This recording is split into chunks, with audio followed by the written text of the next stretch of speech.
And we are live. Hi, this is Tim, and I've got my guest host, Brad Courtney, with me today on the phone. And hello. We're going to talk about an interesting topic today. As you can see from the title of it, UFOs in the Bible, Has Mankind Ever Been Alone? Now, if you've ever watched Ancient Aliens on the History Channel, if you've ever seen any movies about UFOs, ET, Close Encounters of the Third Time, The Day the Earth Stood Still, whatever, you know that UFOs are kind of popular since the 1940s, beginning in 1947 with Kenneth Arnold in Washington State, who had a sighting of what he referred to as saucers kind of skipping through the sky. A month or so later, there was the crash at Roswell. There were crashes prior to that, just not as well known. One back in Cape Girardeau, Missouri, back in 1939, I believe it was. And there were even UFOs reported in the skies of Washington, D.C., sighted over the Capitol building. They actually have some footage, whether they're going to show it to you or not. So UFOs are not a new phenomenon. We're just kind of learning more about it in modern times, since we've got cameras, photography, video, et cetera, et cetera. And now, of course, the internet, it's proliferated with all kinds of UFO cases, sightings, and whatnot. But they just didn't pop up in the 1930s, 1940s in the United States. You can go back and look through history that there's been some sort of flying machines in the air long before the Wright brothers invented the airplane, long before hot air balloons of the 1800s. And this came to light. Brad, who's with me here on the phone, one of his friends who is educated beyond his intelligence, did a study on clouds, Brad? Yeah, it was. It was a study on clouds, and he said, I was looking it up as you were talking, that exact thing. It was a study on clouds, and he was just basically saying that clouds are an interesting study in the Bible. You ought to go look at it. Mm-hmm. Okay. And so I asked, so is a cloud in the Bible actually those white fluffy things in the sky that we see with the weather? And he said yes. And he said, go check out the Book of Amos. Okay. And what did he find, or did you find there? Did you happen to look that? And I hadn't had a chance to do it. Okay. To take a look into that, but it's okay. We're gonna references today. Yeah, we're gonna look up some scriptures here eventually. So the people out there are probably thinking, what do clouds and UFOs have to do with each other? And actually, everything. Years ago, I was doing a study. I had some time, and I was off work for surgery. So I looked up UFOs in the Bible, and I'd often wondered if you look at the Bible at all, if you're a Christian, or even if you're a non-believer or whatever, you'll notice that there's some things in the Bible that just are a little different and everything. So I guess the best way to look at this is if you look at Psalms 104:3, and I think this is the key verse where it ties everything together. Psalms 104:3, and I'm going to get over there real quick. And Psalms is a long book, so it takes a while to bring that particular chapter up. But a very, very important verse. And as I pull it up, I'll start 104:1 and go down through 3. Bless the Lord, O my soul, O Lord my God, thou art very great. Thou art clothed with honor and majesty, who coverest thyself with light as with a garment, who stretchest out the heavens like a curtain, who layeth the beams of his chambers in the waters, who maketh the clouds his chariot, who walketh upon the wings of the wind. So there is a direct reference to clouds being a chariot. Now, if you go back to Psalms 68, I'll get there momentarily here. So the tie is right there. Who maketh the clouds his chariot. And Psalm 68:17. The chariots of God are 20,000, even thousands of angels. The Lord is among them, as in Sinai, in the holy place. Now, there's a key right here in this passage. You find that there's a number of them. There's 20,000 of them. That makes them a fleet. These chariots appear like clouds, according to Psalms 104:3. And the main place that you see a cloud first come down in the Bible, if you'll turn over to Exodus 19. Now, the reference here in Psalm 68 is as in Sinai, the holy place. And lo and behold, if you watch the movie The Ten Commandments with Charlton Heston, you're pretty familiar with all that. And in Exodus 19, verse 9, and the Lord said unto Moses, Lo, I come unto thee in a thick cloud, that the people may hear when I speak with thee, and believe thee forever. And Moses told the words of the people. And Moses told the words of the people unto the Lord. And then he gives them certain instructions, and he says, be ready against the third day in verse 11. And they can only do certain things. And here comes the cloud. So he says in verse 16, it came to pass on the third day in the morning. They're out of Egypt. They're in the heading to the wilderness. That there were thunders and lightnings and a thick cloud upon the mount, and the voice of the trumpet exceeding loud, so that all the people that was in the camp trembled. So there's a trumpet tied with this cloud. That's very important when you get to the New Testament and the rapture, but we'll get there in a minute. And Moses brought forth the people out of the camp to meet with God, and they stood at the nether part of the mount, and Mount Sinai was altogether on a smoke, because the Lord descended upon it in fire, and the smoke thereof ascended as the smoke of a furnace, and the whole mount quaked greatly. And anyway, Moses goes up on into the cloud there. Now, there's Moses in a cloud. Let's go over to 2 Kings chapter 2.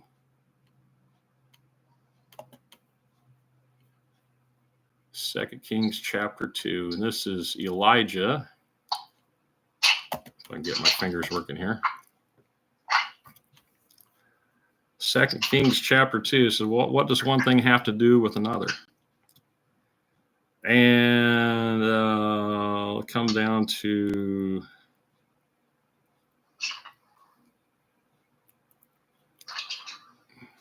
verse 10. Elijah's getting ready to depart. And he said, Thou hast asked a hard thing. Nevertheless, if thou see me when I'm taken from thee, it shall be so unto thee. But if not, it shall not be so. And it came to pass, verse 11, as they still went on and talked, that behold, there appeared a chariot of fire and horses of fire, and parted them both asunder, and Elijah went up by a whirlwind into heaven. And Elisha saw it, and he cried, my father, the chariot of Israel, and the horsemen thereof. And he saw him no more, and he took hold of his own clothes and rent them into two pieces. There's a key thing there. We're going to go over 4 more chapters, but then we're going to tie up Moses and Elijah at a major spot. I want to show you something about these chariots. There's definitely a thread on what you're looking at, because if you just take one simple rule of Bible study, which we did, of course, several months ago, and that is always take the Bible literally until it is impossible to do so. Yeah. The gentleman that he mentioned earlier, the Bible scholar lives out in the Denver area. Mr. Heskett. Dr. Heskett. He very much is against biblical literalism. Yeah. It's because of context in which it was written, Mm-hmm. It was skewed. Mm-hmm. Okay, so what does that go against? That goes against the absolute power of God. So if God is omnipotent, it's irrelevant what man does. He can still, and he can and does, still holds things together and describes things as necessary. Yeah. So 2 Kings 6, this is Elisha who saw Elijah go up. And you find in the account, as you read down from 6:1 on down, that they're surrounded by enemies. They're outnumbered about 10,000 to 2. 2 Kings 6:15, and when the servant of the man of God was risen early and gone forth, behold, a host compassed the city, both with horses and chariots. And his servant said unto him, Alas, my master, how shall we do? He said, Look, buddy, we're outnumbered 10,000 to 2 here. We're not in good shape. Verse 16, and he answered, this is Elisha, Fear not, for they that be with us are more than they that be with them. And Elisha prayed and said, Lord, I pray thee, open his eyes that he may see. And the Lord opened the eyes of the young man, and he saw, and behold, the mountain was full of horses and chariots of fire round about Elisha. So these chariots that kind of look like a cloud in a way, or maybe they're covered by a cloud, can also be cloaked. If you watch the series Star Trek, I think the Klingons had a cloaking device, and the ship would be there and all of a sudden would disappear. You couldn't see anything. And this is what's going on with these. So I think the Bible takes on a whole new, different perspective when you look at these type of things. Now, we covered Moses and Elijah. Moses saw the cloud come down and things like that. And of course, Brad, you know that they were in the wilderness for 40 years, and they were led by a pillar of cloud by day and a pillar of fire by night. There was always something hovering. Yeah, there was always something hovering. Sometimes that cloud must have just been those white fluffy things. Yeah. Well, whatever this. There's just no. Okay, even if you're against biblical literalism, if God literally is guiding them with that cloud, mm-hmm. There's no way it can be what they're saying it is. Right. A cloud is just a cloud that drops rain. Yeah, I'm going to bring up. Sounds like a conveyance to me. Yeah, it's something that I'll bring up Strong's here. I'm just going to put cloud, and let me read some of the attributes of that cloud from back then in Exodus. And you first find the pillar of cloud to lead them in the way by night and by day in Exodus 13:21. You want to look at that. 21, 22 there. And you'll find, and the angel of God, which went before the camp of Israel, moved and went behind them, and the pillar of the cloud went from before their face and stood behind them. Now, that's not a weather cloud. And then sometimes it's a cloud of darkness, and sometimes it's a cloud of light. Exodus 14:20.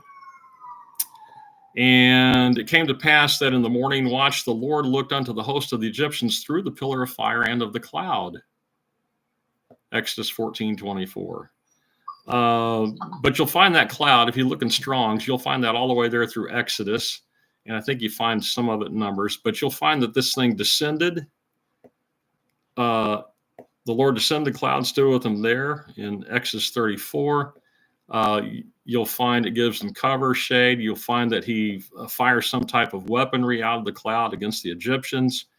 And in Exodus 40, but if the cloud were taken up, then they journeyed not till the day that it was taken up. And if it's stayed there, they didn't move. And you find out that they were baptized in the cloud in 1 Corinthians 10. So that cloud is a very, very interesting thing. It is some type of vehicle. Let's turn over to the book of Luke. There's 3 accounts of the Mount of Transfiguration, and the book of Luke, I think, gives you some particular keys. So we are basically tied clouds with chariots and it being some type of vehicle of conveyance. And also it dropped manna. You read that in Psalms. So let's pick up the Mount of Transfiguration in Luke 9, verse 28. And it came to pass about 8 days after these sayings, he took Peter and John and James and went up into a mountain to pray. And as he prayed, the fashion of his countenance was altered. There's a shapeshifter, isn't it? And his raiment was white and glistening. And behold, there talked with him two men, which were Moses and Elias. You got Moses and Elijah there. Well, Moses was dead and buried. And you find out in Jude that the devil wants to get his body, and Michael the archangel says, "No, I'm getting it, and you can't have it." And the next thing you see Moses, you see him here in Matthew, Mark, and Luke, in the account of the Mount of Transfiguration. Of course, he's one of the witnesses that show up in Revelation 11, along with Elijah. But so there's Moses. Now, the last place we saw Elias or Elijah was in 2 Kings 2. When he was taken up in a chariot of fire up into heaven. So let's look at this verse. First, Luke 9:30. And behold, there talked with him two men, which were Moses and Elijah, who appeared in glory and spake of his decease, which he should accomplish at Jerusalem. But Peter and they that were with him, that would be James and John, were heavy with sleep. And when they were awake, they saw his glory and the two men that stood with him. Now, this account happens at night sometime. And it came to pass as they departed from him, Peter said unto Jesus, Master, it's good for us to be here, and let us make 3 tabernacles, one for thee, one for Moses, and one for Elias, not knowing what he said. So it was very clear who they were. Yeah. Verse 34, while he thus spake, there came a cloud and overshadowed them. Now, the other accounts tell you it's a bright cloud. Matthew 17 and Mark 9. While he thus spake, there came a cloud and overshadowed them, and they feared. Peter, James, and John feared as they, Moses and Elias, entered into the cloud. And then, of course, they're gone after they hear a voice. They hear the voice in verse 38. So this is my beloved son, hear him. So guess what? The Father's in the cloud. And they didn't tell any you read the accounts, don't tell anybody of this vision, till after I'm raised. But you look at that, and that is, I think, one of the most under talked about accounts in the Bible. I think because people fear that account, because you got to say that, well, it looks like the Father's in the cloud.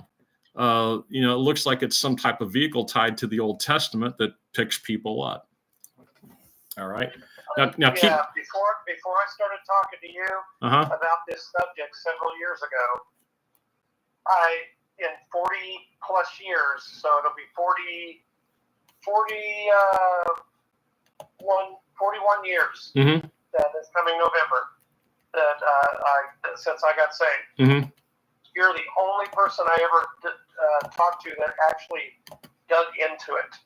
Yeah. They would use it. They'd use it as part of their sermon. Sure. But it would be to go on about something about, Jesus's disciples don't have any willpower and things like that. Nothing about the actual things that are going on around it.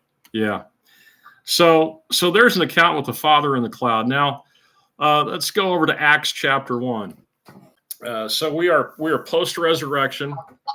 And we are before the day of Pentecost.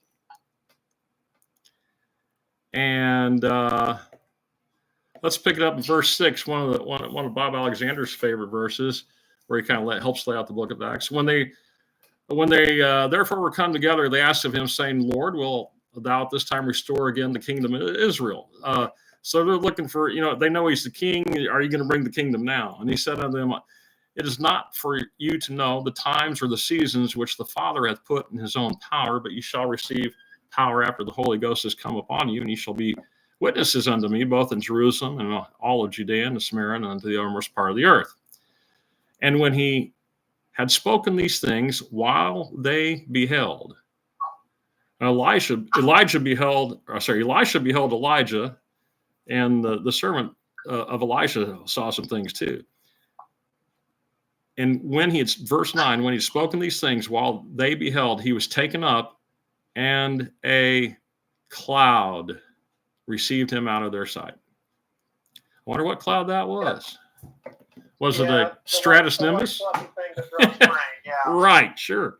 What has always struck me about that particular verse is he is giving a bipedal locomotion society a lot to do. If you know a bipedal locomotion, that means the majority of their movement was on their feet. Yeah. The vast majority. Yeah. But yet they're being told you're going to have to go to the other parts of the earth. Yeah. Hey, can we get one of those clouds to travel in? If you're wondering, if what makes you wonder is if they really accepted that and believed that, could he have made it quicker and more and an easier, at least a more convenient type of transportation to get them around? Well, obviously he could have. Philip had a little help in Acts 8. All the way from earth up into heaven. Yeah. With some kind of conveyance. Why couldn't he take one of these people that were in Jerusalem and boom, now you're down in Zimbabwe? Yeah. Well, it kind of happened to Philip. He got moved from one place to another after the eunuch. Pretty quick. So God obviously can do things like that. Should it be necessary? Right. Sounds like a Star Trek type teleporter to me. Just about. Let's look at verse 10. So the cloud receives him out of their sight, and while they looked steadfastly toward heaven as he went up, behold, two men stood by them in white apparel, probably angels, which also said, Ye men of Galilee, why stand ye gazing up into heaven? This same Jesus, which is taken up from you into heaven, shall so come in like manner as you've seen him go into heaven. Let's go over to a passage. So in other words, he was received into a cloud. That means a cloud's going to bring him back. Right. So let's go look at that. Everybody's looking for the rapture of the church. Let's go to 1 Thessalonians 4 and see what that says. Now that you've got a little light on some clouds being chariots and picking people up, here's one. Whoops. I thought I got it. Here it goes. Wait for the screen to catch up. 1 Thessalonians 4:13. But I would not have you to be ignorant, brethren, concerning them which are asleep, that ye sorrow not, even as others which have no hope. For if we believe that Jesus died and rose again, and he went up into heaven, we saw Acts 1, even so them also which sleep in Jesus will God bring with him. And of course, we talked about body, soul, spirit. For this we say unto you by the word of the Lord, that we which are alive and remain unto the coming of the Lord shall not prevent them which are asleep. For the Lord himself shall descend from heaven with a shout, with the voice of the archangel, and with the trump of God. Where did we see the first trump of God? Back in Exodus 19. Yep. And the dead in Christ shall rise first, and we which are alive and remain shall be caught up together with them in the clouds to meet the Lord in the air. And so shall we ever be with the Lord. Wherefore comfort one another with these words. In other words, basically in verse 14, even so them which sleep in Jesus will God bring with him. The even so can mean two different things. It can mean and that's going to happen, but even so can be a descriptor. Even so can say, hey, just like that happened with Jesus, this is how it's going to happen with you. Right. So yeah, a descriptor and a connector. We have dumbed down our English language so much, which of course we talked about when we talked about Bible versions. The fact that the vast majority of people that will tell you, I don't want to use a King James, do it. I can't understand all of these thous, fill in the blanks. Right. And that's because their language has been dumbed down. And even so, if you ask the average English-speaking person, how can even so be used? Not anybody who's actually educated classically educated in English. My pastor, Larry Grissom, his daughter, Alyssa, has a master's degree in English. She could tell you. she can tell you that in Scripture and what it can use both ways. So again, paying attention to the individual words of the Bible now connects us as believers to flying away, not just transporting up like you see in all the posters. I mean, how do they show people being raptured? You know, they just show them taking off like Superman. Basically, as ghosts going through the air or whatever. Yeah. No, there very well may be conveyances that come and get you. Yeah. Now we saw that there were how many chariots? 20,000 in Psalm 68:17. That these chariots are like the clouds are like chariots. So here we have in verse 17 of 1 Thessalonians 4, where you have the rapture taking place. And I'm not talking about the timing of the rapture, but just how it takes place. You're caught up together with them in the clouds. Those clouds are chariots that fly in the air. They're able to go up into space. Right? Clouds don't go into space. Yeah, clouds don't go into space, but a chariot. A chariot, which is a vehicle, and if it's a flying vehicle, a flying chariot, that will go into space. That will go into heaven, because we're not just going to be sitting around probably the atmosphere of the earth. We're going to be up a little higher. I'm not sure exactly how far, Brad. I don't know if it's way beyond the blue and the sides of the north, way up at the top of wherever Bob Alexander says it is. I think it might be a little closer, but that's just my thought on it. Yeah, it's undetermined. I've heard him, and I've heard things from Dr. Ruckman that directly contradict what each other teaches, and so even though Bob Alexander claims to pretty much be in line with Ruckman on almost everything, he's not. Now we know Alexander from back in the day. He describes like an old garment of the Old Testament. It's a little more narrow towards the top. There's a sea of glass there. Once you go through the glass ceiling, you're into the third heaven. What did Dr. Ruckman say on this? Dr. Ruckman was saying that it was that the Larkin was off on it. Okay. Bob Alexander did not get that from Ruckman. He got it from Larkin. Okay.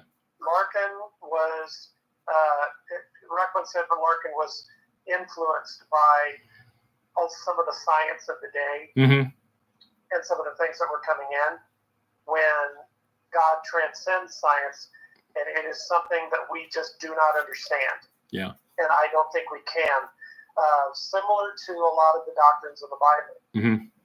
You will hear me say frequently during these podcasts, and also when I'm on the radio with Stephen Miller, there is no gray area. There is no gray area. Yeah.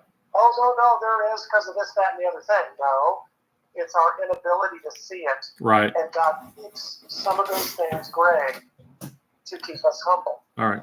So do you think I've made a pretty good connection as far as the clouds, the chariots? Yeah. We went all the way back to Moses. Now we're up to we've come through the transfiguration, and now we saw Christ go up in one. Now we see him coming back with the clouds to gather us up, the believers.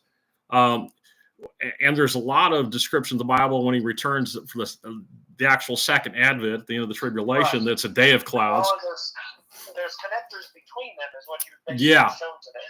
Yeah, let me show you another one.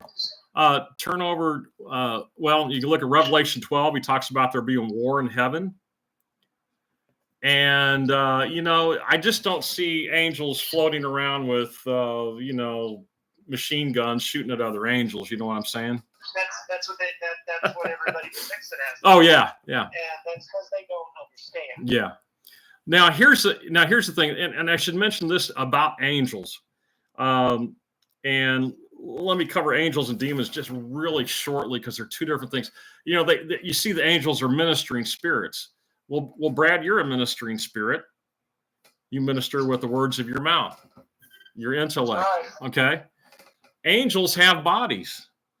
When you go back to see Abram on the plains of Mamre, and the Lord comes down with a couple angels, the Lord and the two angels go ahead and eat with Abraham. In fact, you find in Exodus that when they provide the manna, man did eat what?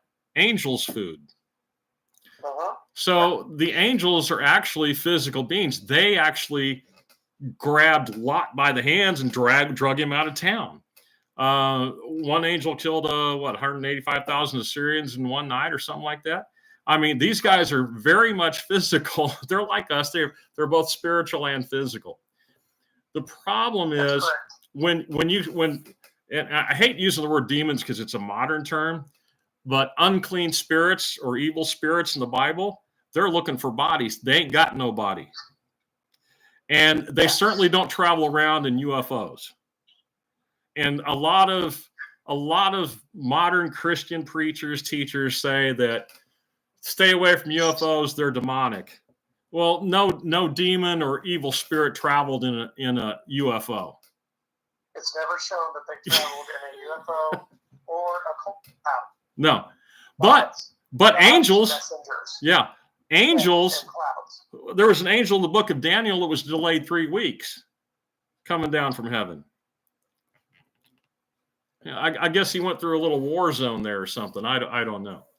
Sounds like it. Hey, Tim, I'm going to have to wrap it up here because I've got an errand that I do have to Sure. run. So. Okay, I'll continue a few more minutes, and we'll do a second part on this a little later. All right. We'll talk to you later, sir. Thank you. All right, so I'm going to continue on that. So angels and demons are not the same thing. Angels and unclean spirits are not the same thing. There are fallen angels that followed Lucifer when he rebelled, about a third of all the angels total, and they just don't automatically become unclean spirit and go possess people. They still have bodies. So I just want to make that clear. The unclean spirits are likely those that came out of the giants back in Genesis 6. That's another story for another day. So what I want to do is just continue a little bit here. We looked at the rapture involving clouds. The second coming involves clouds. And let's go to Revelation chapter 11.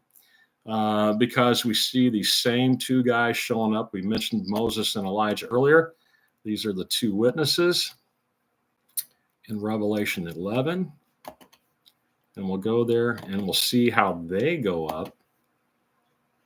Revelation chapter 11.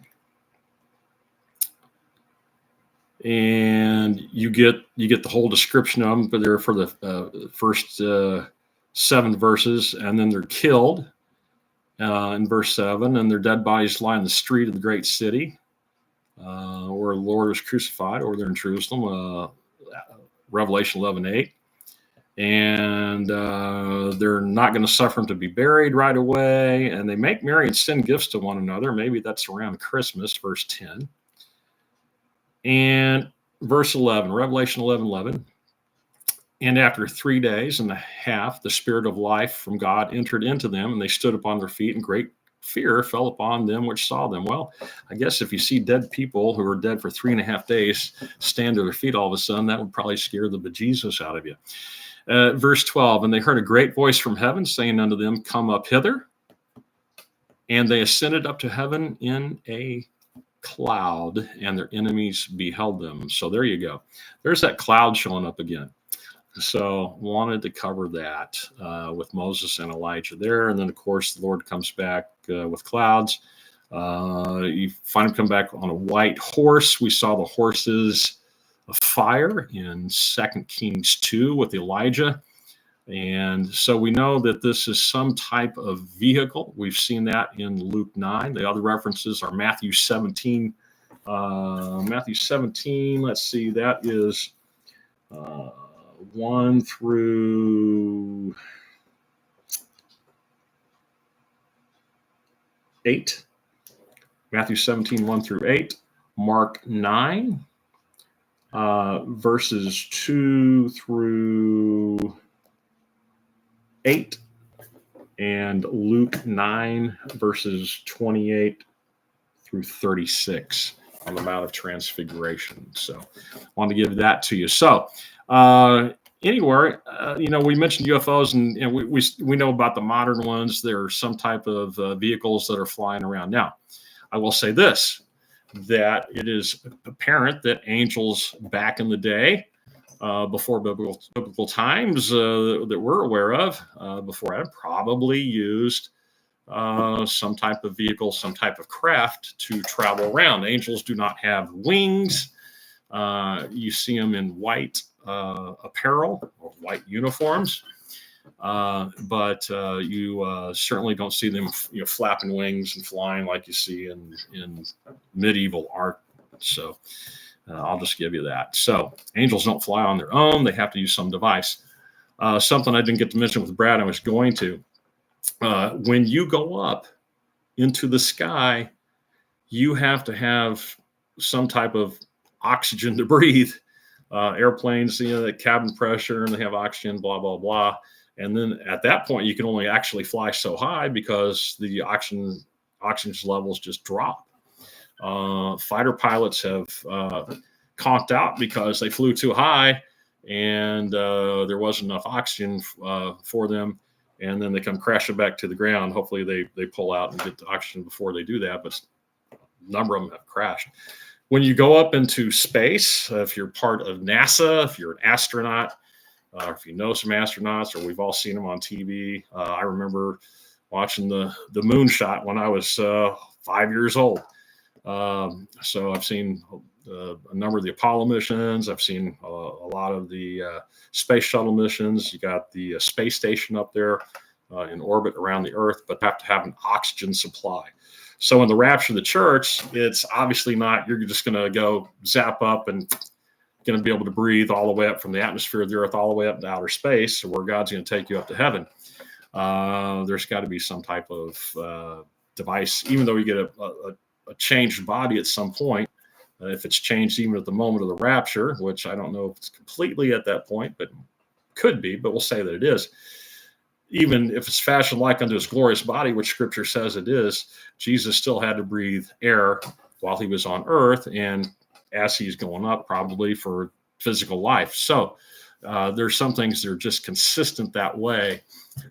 So if you're a Christian out there and you always wondered how the rapture takes place, you're probably going to get transported up into some type of chariot that's flying above the earth that you cannot see right now because it's cloaked. It has the power of invisibility. We saw that in 2 Kings 6. This should be an interesting study for any of you.